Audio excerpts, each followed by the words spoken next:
Something synonymous with the horror genre is death. Sometimes the character deaths we're given are satisfying, and sometimes they're sad. But sometimes their deaths piss you off. So without further ado, these are my top 10 horror movie character deaths that pissed me off. Stu, Frightmare 1981. In this film, directed by Norman Thaddeus Vane, a young Jeffrey Combs plays Stu, who is one of a group of drama students who decide it's a great idea to steal the body of one of their horror heroes for a send-off party. The problem is, said horror idol starts killing them off for desecrating their eternal rest. If I had a nickel for every time I liked a character in a horror movie named Stu, who is obsessed with horror, had a twisted sense of humor, and died, I'd have 2 nickels. Personally, I found Stu to be the most entertaining of this group, as well as relatable. I imagine I would be the Stu in such a group of friends. And I'm not saying that he didn't deserve some comeuppance, but I was still rather unhappy with Stu falling into the comic relief character, who bites it rather than being a final boy.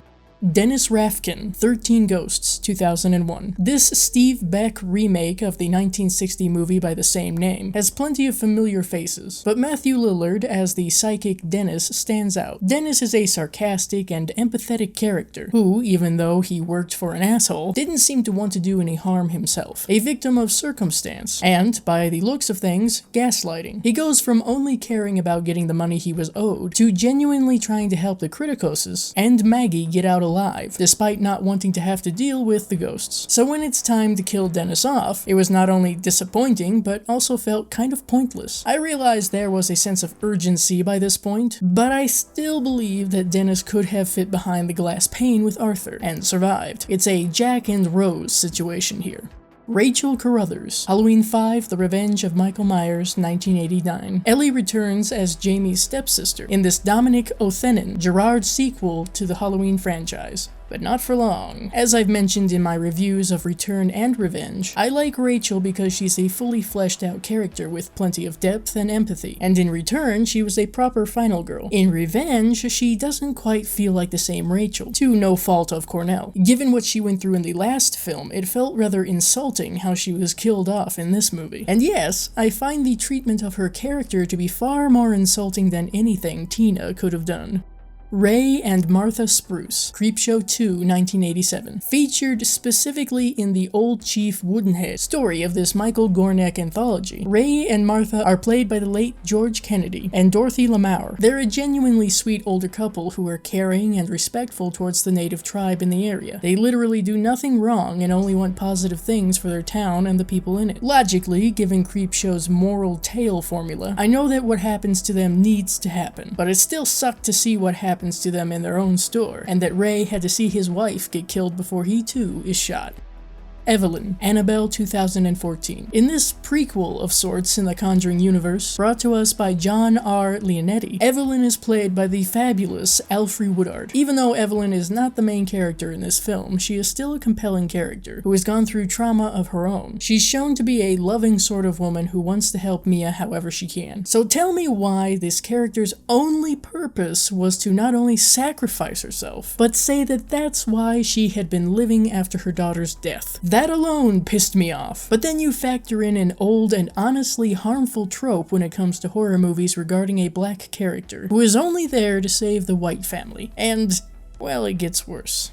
Ron Grady, A Nightmare on Elm Street 2, Freddy's Revenge, 1985. The first sequel in the Nightmare on Elm Street franchise brought to us by Jack Shoulder, featuring Robert Russler as Grady. This is an interesting character to me because he starts off as an almost stereotypical bully type, and fluidly transitions to the comic relief friend. And, depending on who you ask, Grady can also represent something of an unspoken love interest for Jesse. And by depending on who you ask, I mean me and Mark Patton. They made us like Grady before they killed him off. And on top of that, they threw Jesse having a breakdown and blaming himself in there for good measure. Fuck you, Shoulder and Jaskin. Grady should have survived and lived happily ever after with Jesse.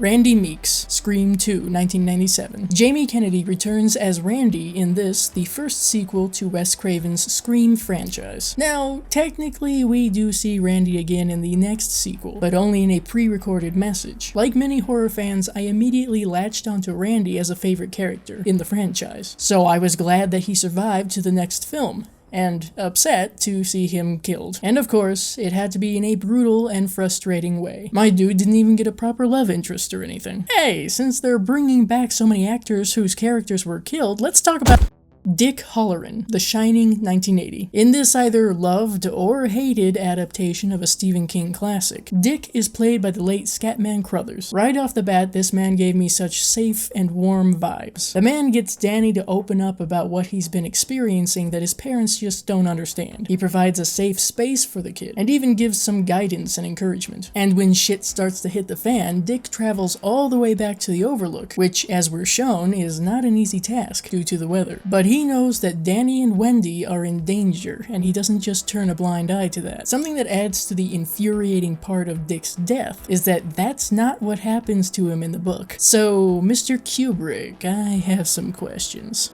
Lonnie and Bud, The Belko Experiment, 2016. In this Greg McLean film, Bud and Lonnie, played by Michael Rooker and David Dastmalchian, are relatively minor characters. They're just the maintenance guys, essentially. And yet, because of who was playing these characters and the chemistry between them, I would have happily followed them throughout the whole movie. Allow me to set the stage. I had been meaning to watch this film for quite a while. Then I find out that two actors I very much enjoy are in it, and I'm 100% on board. I watched the first part of the film or so, and I already adore Bud and Lonnie and their relationship. They seemed very sweet and level-headed given the circumstances. And then they're killed off, and I had to finish the rest of the film begrudgingly. I was quite literally pissed off, not only that they were killed off so quickly, but with how it was done. Lonnie, who clearly has severe panic in this situation, accidentally kills Bud, and it's not a swift kill either, it's lingering and terribly sad. And without that grounding presence that was Bud, Lonnie proceeds to break down entirely and gets skewered. No redemption or anything.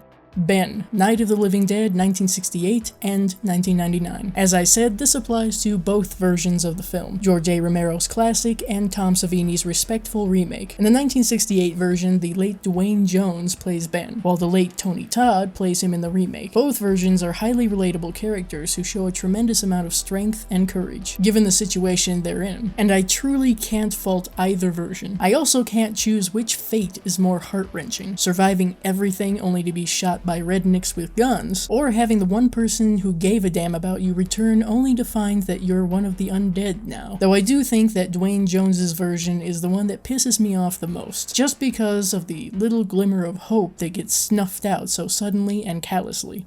So those were some character deaths in horror movies that pissed me off. Leave a comment to tell me about some characters that you were upset to see get killed off. See you later.